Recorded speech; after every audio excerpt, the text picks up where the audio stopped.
Hi everyone, in front of me I've got Realme 12 Pro Plus, and let me share with you how to set the camera timer on this device. So let's start with opening the camera app. And currently we are in the standard photo mode, so let's open the settings which are in the right upper corner, so those three bars icon. Here on the second position we've got the timer options, so we've got off, 3 and 10 seconds delay. All you have to do is to tap on the option, so let me choose 10 seconds delay. As you can see, it will be immediately highlighted. What is more, we can see it on the shutter button, so you can always check whether you've got the timer or not without the need to go to the settings. So now let's simply tap on the shutter button, and from now on your device will count down from 10 or 3, depending on which option you've chosen, and after that time it will take a photo.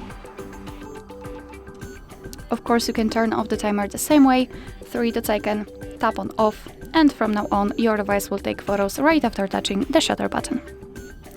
Alright, so that will be all. Thank you so much for watching. I hope that this video was helpful, and if it was, please hit the subscribe button and leave the thumbs up.